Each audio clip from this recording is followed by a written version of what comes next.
Assalamualaikum warahmatullahi wabarakatuh.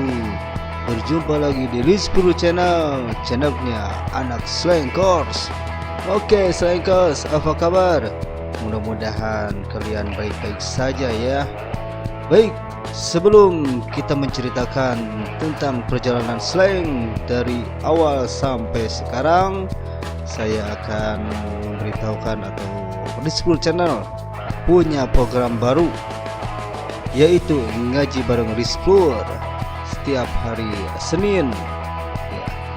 Pokoknya simak terus dan jangan lupa like, subscribe, komen, kalau bila perlu di share ya ke teman-teman kalian. Baik sobat muda, Slang resmi berdiri di tahun 1983 di Jakarta dengan penggawa awal Bim Bim drum, Denny BDN bass, Erwan vokal, Kiki gitar, dan Bongki gitar. Sebelumnya Bim Bim lebih dulu membentuk grup band yang bernama Cikini Stone Complex yang biasa dibilang CSC ya, bersama teman-teman SMA-nya di perguruan Cikini Jakarta. Begitu CSC bubar, Bim Bim mengajak sepupunya Denny BDN, Erwan, dan Kiki untuk kembali mendirikan sebuah grup band atau grup musik yang awalnya diberi nama Red Devil. Berbeda dengan CSC yang sering memainkan lagu-lagu The Rolling Stone, Red Devil lebih berani memainkan lagu sendiri dan lagu apa saja yang mereka suka, meski lebih banyak lagu barat terlebih Van Halen karena vokal Erwan dianggap mirip sama David Lee Roth. Kurang puas main dengan satu gitar saja, lantas Bim Bim mengajak Bongki Marcel yang merupakan gitaris Les Band. Ketika itu bisa dibilang dengan Les Band adalah saingannya Red Devil. Mereka pun sering manggung dengan memainkan lagu sendiri dan lagu Van Halen. Tapi karena lebih sering memainkan di depan penggemar Rolling Stone, akhirnya kerap membawain lagu Stone juga. Sayangnya musik yang dimainkan nggak pernah bisa mirip sama aslinya, dan aksi panggung mereka sering dibilang selengean sama teman-teman yang selalu ikut ngeramain setiap Red Devil manggung. Di akhir tahun mereka pun sepakat untuk cari nama baru dan dilanjutkan di arena bowling ya, Hotel KTK Chandra Jakarta, tepatnya di perayaan ultah Denny BDN. Saat itu Bim Bim mengusulkan untuk pakai nama Red Yes, tapi setelah berkompromi dengan segala banding, maka terpilihlah nama Slang yang terinspirasi dari kawan-kawan yang sering menyebut mereka dengan selengean.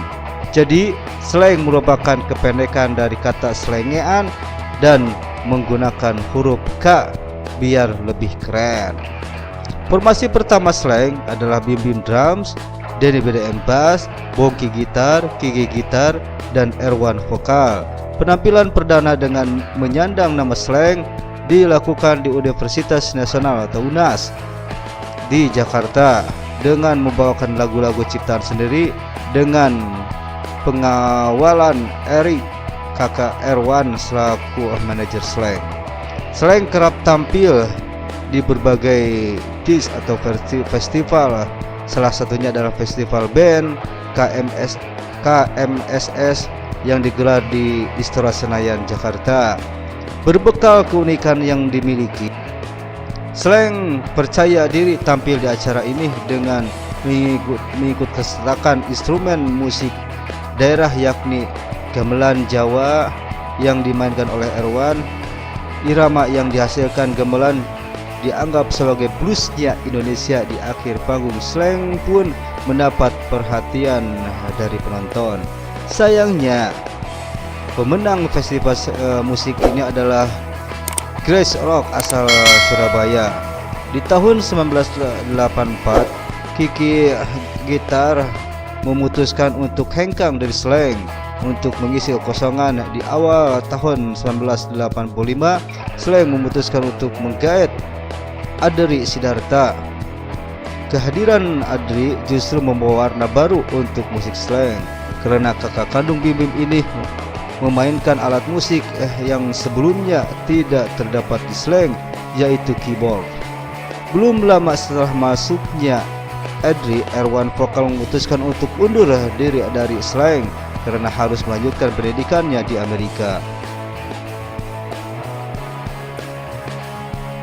Sepeninggalnya Erwan, posisi slang atau posisi vokalis slang pun diisi oleh kaum hawa, yaitu yakni Uti Siharyani dan Lala.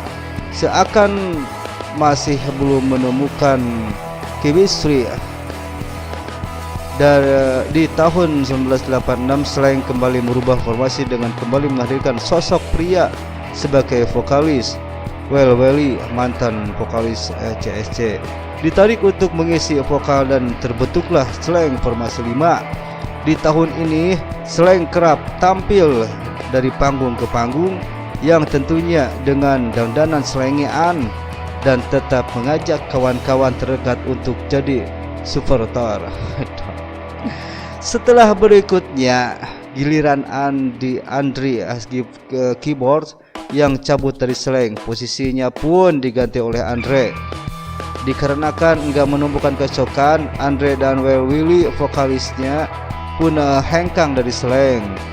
Bang Denny akhirnya bertindak sebagai vokalis dan slang menggait Ibanez untuk mengisi kekosongan posisi bass. Gak lama setelah itu, Bongki gitar dan Ibanez bass sempat cabut dari slang dan posisinya diganti oleh Fai dan Jaya serta Sami sebagai vokalis. Jadi personil slang formasi 8 adalah Bim Bim drum, Denny BDM bass, Jaya gitar, Fai gitar, dan Sami vokal. Ketiga personil baru pun enggak bertahan lama dan bikin slang kembali ngajak Ibanez untuk main bass. Otomatis Denny BDM jadi vokalis dan Anto ditarik sebagai gitaris. Denny BDM yang harus menyelesaikan kuliahnya di Fakultas Ekonomi Universitas Pancasila terpaksa mengundurkan diri dari slang. Jadi pendiri slang yang masih tersisa saat itu adalah Bim Bim. Anto juga ikut mengundurkan diri dan Bim Bim kembali mengajak sang kakak yakni Adri untuk kembali memberikan alunan keyboardnya bersama Tole yang bermain bass dan Ibanez yang berpindah ke gitar. Untuk posisi vokal, selain menggait sosok wanita yaitu Nita Tilana. Gak lama setelahnya, Nita, Andre, dan Tole meninggalkan slang yang kini hanya menyisakan Bim Bim dan Ibanez saja.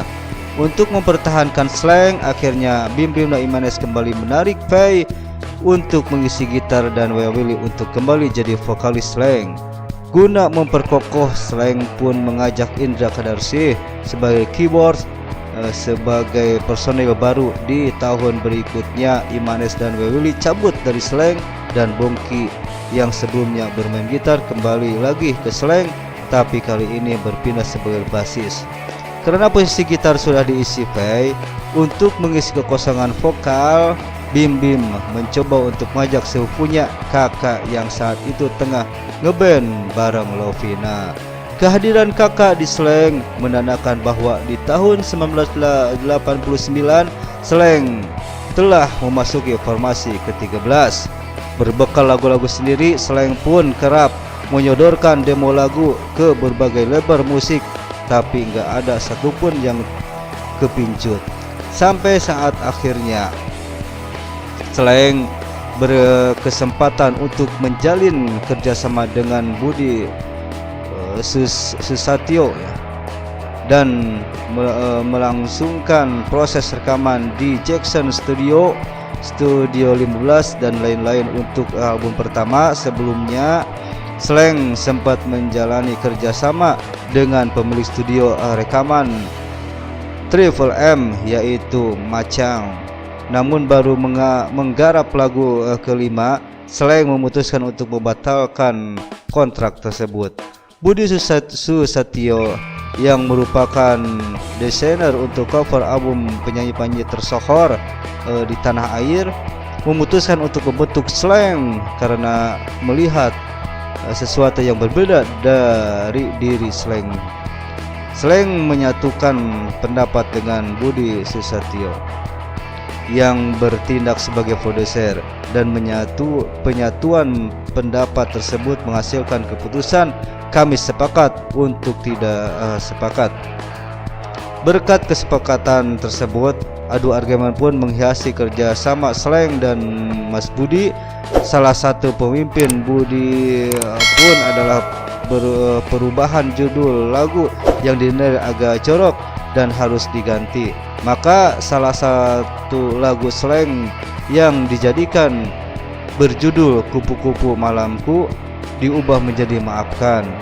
Di tahun 1990 terlahirlah album perdana Slank yang diberi judul Sweet Sweet Hehe atau Gadis Seksi dengan desain cover yang menampilkan logo Slank buatan Mas Budi. Lagu yang menjadi pilihan untuk diorbitkan dari album pertama adalah Maafkan. Dengan konsep video klip sederhana, kehadiran video klip untuk lagu Maafkan di televisi akhirnya berhasil menarik minat anak muda, terlebih pecinta musik rock di tahun 90-an untuk mengenal Slank. Album ini pun laris di pasaran dan membuat Slank berhasil meraih penghargaan album dengan punjalan terbaik tahun 1990 sampai 1991 dalam Best Award kategori musik rock. Musik dan lirik yang disajikan Slank di album pertamanya dianggap mewakili isi kepala dari anak-anak muda Indonesia, dan Slank pun dianggap sebagai simbol anti kemapanan namun penuh kecerdasan. Setelah kesuksesan album pertama tadi, Slank jadi sering tampil di berbagai acara, mulai dari acara kampus, televisi, hingga panggung luar kota. Langkah baru Slank juga enggak melulu mulus. Konflik internal kerap melanda Slank yang berujung niatan pay untuk hengkang dari Slank. Untungnya hal itu bisa dicegah dengan musyawarah, dan kejadian ini menginspirasi Slank untuk menciptakan lagu Terlalu Manis yang masuk di album keduanya Slank. Slank bukan hanya menghadirkan musik, tapi juga menyampaikan mimpi-mimpi dan mengisahkan beragam kejadian lewat lagu. Sekuat itu, Slank juga kerap melakukan eksperimen dengan bermusik supaya menghasilkan sesuatu yang berbeda dari sebelumnya. Beragam lagu yang tercipta di tahun pertama kejayaan Slank dirangkum dalam sebuah album yang diberi judul Kampungan. Keanehan dari album kedua, Slank adalah covernya dibuat dari kain, bukan dari kertas. Di album kedua, Slank semakin berani dengan membuat lagu-lagu dan dengan lirik dan musik yang cerdas, hasil luapan emosi dari para personilnya. Dengan lagu Terlalu Manis dan Mawar Merah, album kedua Slank berhasil meraih penghargaan sebagai album dengan penjualan terbaik 91-92 kategori pop rock dalam Best Award. Selepas album kedua tersebut, semakin laris Slank di dunia musik Indonesia, sering mendapatkan panggilan untuk tampil di berbagai kota di Indonesia, yang salah satunya adalah Bali. Di kota ini Slank mulai mengenal barang haram, yakni narkoba, yang merusak produktivitas para personil Slank. Alhasil, album ketiga Slank memakan waktu lebih lama dalam penggarapannya. Album ini diberi judul Fish, plesetan dari kata dalam bahasa Inggris PAC, Dan kata peace dalam bahasa Inggris juga berarti kencing, yang berarti album ini merupakan wujud kritik slang terhadap perdamaian yang dikencingi oleh atau hanya dirasakan beberapa orang saja pada saat itu. Keunikan yang terdapat di album yang berisi 13 lagu ini adalah cover dalamnya memuat kartu tanda penduduk atau KTP para personil slang. Dalam album ini terdapat sebuah lagu yang mengisahkan tentang salah satu permainan yang gemar digemari anak-anak, itu yakni mainan Monopoly.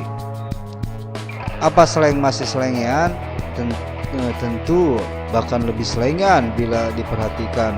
Dari cekal terdengar suara kresek-kresek yang berasal dari kursi yang diserut gergaji. Album yang dipopulerkan oleh lagu Mau Tidur atau Mau Beli Tidur dan Kirim Aku Bunga ini berhasil meraih penghargaan Best Selling Album 1992-1993 kategori rock alternatif. Selepas album ketiga, Slang berpamitan dengan Mas Budi dan memutuskan diri untuk menempuh jalur indie alias berdiri sendiri. Slang pun menggait Denny BDN untuk mengurusi bergam atau berbagai urusan Slang lewat manajemen yang diberi nama Pulau Buru Production, dan Slang juga mendirikan label rekaman baru yakni Peace Record. Dengan berdiri sendiri, Slang terus berusaha untuk tidak mengecewakan Slangers. Bermodal biaya sendiri, Slang melakukan penyegaran dengan melakukan proses rekaman di 3 lokasi berbeda, yakni di Puncak, Jawa Barat, Cibubur, dan bangunan bekas sekolah milik Bunda Yvette yang terletak di Jalan Potlot. Bangunan tersebut diikhlaskan oleh Bunda untuk dibongkar dan dibangun ulang menjadi studio rekaman untuk Slang. Bagi yang ingin mengetahui bagaimana proses pembuatan album yang pada akhirnya diberi judul Generasi Biru ini, bisa melihat sendiri kronologi yang diilustrasikan oleh Dimas Jair yang terdapat di album ini. Dengan lagu Kamu Harus Pulang dan Terbunuh Sepi sebagai amunisi, album Generasi Biru Slang mendapat penghargaan double platinum dalam Best Award untuk kategori perjalanan album rock terlaris di tahun 94-95. Selain itu, video klip Terbunuh Sepi juga berhasil meraih penghargaan sebagai video atau sebagai video klip favorit dari VMA atau Video Musik Indonesia di tahun 1994, 1995, dan video klip terbaik sepanjang tahun 95-96. Personil Slang saat itu masih diselimuti barang haram, masih tetap berupaya untuk menggarap album berikutnya. Meski terseok-seok, album kelima Slang bertajuk Meteoritas pun diluncurkan di tahun 96. Keunikan yang terdapat di album ini adalah lirik yang tertempel di covernya ditulis terbalik. Jadi dibutuhkan sebuah cermin untuk membaca lirik lagu album Minoritas ini. Lagu andalan dari album ini adalah Bang Bang Tut dan Kalau Kau Ingin Jadi Pacarku, yang video klipnya dibuat dengan konsep one talk shoot di Potlot 14. Video klip Bang Bang Tut juga berhasil mendapat penghargaan sebagai video klip terbaik di video musik Indonesia di tahun 1995. Lama-kelamaan, pengaruh narkoba kian memburuk kondisi Slang. Kekompakan mulai pudar, kerap terjadi perselisihan di masing-masing personil kurang membagi waktu untuk Slang. Puncaknya adalah dilayangkannya surat pemecatan kepada 3 personil Slang, yaitu Bongki, Indra Q, dan Pai. Slang pun ternyata tersisa 2 personil, yakni Bim Bim dan Kakak. Oke sobat muda, sampai di sini dulu perjumpaan kita ya. Mudah-mudahan di lain waktu kita bercerita lagi atau ngomongin tentang slang lagi. Oke? Mudah-mudahan diberi kesehatan, kelancaran, keberkahan.